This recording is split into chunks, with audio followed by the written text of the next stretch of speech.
Hi guys, thanks for joining us today. I'm just getting everything set up here. Hey, hip flipping mama, good to see you in chat. Okay, so I'm Amy here with HollywoodRage Wholesale.com, and this video is live. So if you are catching it on the replay, be sure to subscribe to me and hit the bell notification. That way you can join us while we are live and participate in the chat. So we are Poshmark wholesalers on the wholesale portal. And plus we have a regular closet on Poshmark where we sell boutique items and thrifted items. And so today is Monday. It's a fresh start to a fresh week. And I want to give you 10 Posh Boss tips to help you with using the Poshmark platform. So some of these are kind of basic tips that many of you may know already. Some may be tips that you haven't thought about yet. But the first tip that I want to give you is to be sure to steam all of your clothing before you photograph them and trim any loose threads that may be hanging. Now, we used to not have to worry about this because we used to only sell boutique items. And when the items would come to us, they would be on hangers in long boxes. So all we had to do was pull them out of the box and hang them up on the racks. But now that we're doing thrifted items also, we get those in and we have to make sure all the wrinkles are out of them. So I purchased a steamer off of Amazon, and I would suggest when you get a steamer that you get a really good quality steamer, because I bought kind of a cheap one because I'm super cheap. And it was a little black steamer. I forget what the brand was, but I bought that and I was using it, and I couldn't even get through like one shirt steaming it before it would do an automatic shut off due to the heat. It was like a safety feature that it had. So I ended up sending that steamer back to Amazon. And I went ahead and I spent more money and purchased a better steamer. And I don't know right off what the brand is of that steamer, but I do have a link down in the description for you guys. It works really well. It holds a large capacity of water, so I'm able to get through several items before, it will shut off or anything like that. But you want to make sure that your photos are wrinkle-free, because that really makes a huge difference on the appearance of the item to the buyer, right? So you want to make sure, you get all the wrinkles out. If you don't have the money right now to invest in a steamer, you can always throw the items in a dryer with a ice cube and turn it on, and that works really good to get some of the wrinkles out. And you can also use Downy wrinkle release spray, dilute it down with water. And the Dollar Tree brand, it works good also. But just be sure when you do invest in a steamer that you get a good one.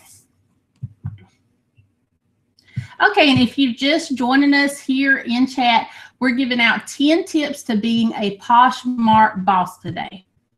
And the second tip that I want to give you is to be sure to include measurements and fabric contents in your listing. Now, I know this takes, more time to do this, but it's really important, and it helps to cut down with returns when you have measurements in your listing. And also, a lot of buyers are sensitive to certain fabrics, so they want to know exactly what the items are made out of. So you can do this a couple of ways. You can type the measurements in the listing, or you can photograph the item with a measuring tape showing what the measurements are. Personally, I type mine in because that is what I have done for 19 years, and I prefer the look of it more. But for the fabric content, you can take a picture of the tag or type it in also. And I do both of those a lot of times. And just like this weekend, I had a lady contact me on Poshmark, and I had the fabric contents typed into the listing, but for some reason, she wanted me to take a picture of the fabric contents on the tag. I'm not really sure why, but she asked for that, so I just did it. And after I did that, she ended up buying, it was a pair of jeans, and she bought the jeans, so it was worth it. But the third tip that I want to give you is to package your items neatly and securely. And what I do is I have clear poly bags, and I take all of my items, and I have one of the folding boards that you can get that will fold your items real neat. And it really makes them look more professional when you use that. But I fold up the item neat, and I stick it in a clear poly bag. And I put a little inventory number in the bag to kind of, you know, keep things organized. And then I just, you know, whenever the item is purchased, I grabbed it off of the racks or out of the bins, and I put it in an envelope, put the label on there, and ship it out. Okay, so my fourth tip is you want to be sure to include a business card or a thank you card or some type of marketing material in your package. And I've talked about this on other videos. I talked about this in my interview with Waze Ventures, that if you're not including some kind of marketing material in with your packages, you're really missing out on an opportunity to grow your customer base. And I always have these little cards that I cut out, and I stamp them, and I put thank you with my website on there. And, you know, I stick that in with my thrifted items. And if it's a brand new boutique item, they get a business card. Now, if you are selling boutique items, this is my fifth tip. If you are selling boutique items, you want to be sure to tag your items with a personalized hanging tag that you can order through Vistaprint. And they have really great pricing on their tags. I've ordered tags from them that I use as hang tags on my boutique items, and it also doubles up as a business card. And the sixth tip is you want to share your closet several times a day to your followers and to parties. And what you want to look up the parties the night before or the morning of, and make a plan. Have a plan to share the items so that you will be prepared. I can't tell you how many times to share is right for you, but I do recommend having a schedule. I share my closet 3 times a day, sometimes 4. I have my employee do it twice, and then I do it once or twice. But I do recommend having a schedule. And, you know, when you are watching YouTube videos or sitting at home watching TV and you have your phone out, just sit there, watch TV, watch YouTube, and just share your items and share other closets. The more you share, the more visible your items are going to be, and you're going to get more sales. So the 7th tip that I have is don't give up when sales are slow. Use the downtime that you have for, you know, you're not shipping as many items if you're not getting that many sales. So use that time to build up your following on Poshmark. You want to follow, share, and be sure to relist sale items.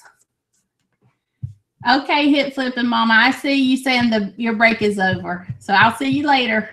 Thanks for coming in and joining us.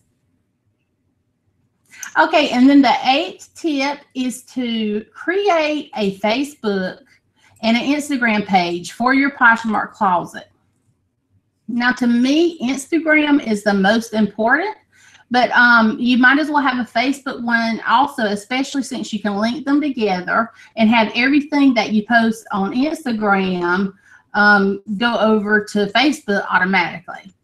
But this is a way that you can showcase new arrivals, notify customers of specials that you are running, and gain new customers from Instagram, and that may not even be on Poshmark yet.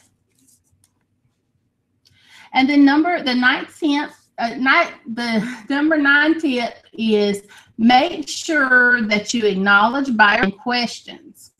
So if you have a buyer that goes in and they just comment and they say, nice closet, comment back with thank you so much. And if you ever have any questions, please let me know. And when a buyer asks a question, be sure to give a response back. If they ask for more pics, let them know you don't have any more or whatever. And if the photos posted represent the item well, you know, I have, you know, buyers contact me a lot and they'll say, can you post more pictures of the item?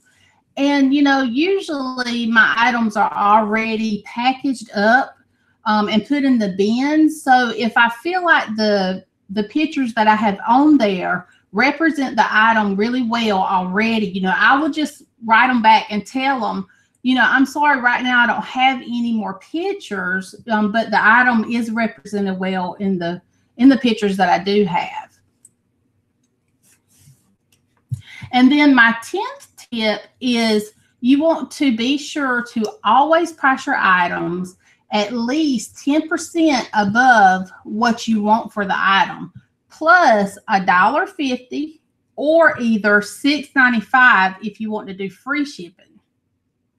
And then once you get an offer, I mean, not an offer, but once you get a like on an item, be sure to send an offer right away after they like the item, or create a bundle if they have liked more than one item and send them an offer.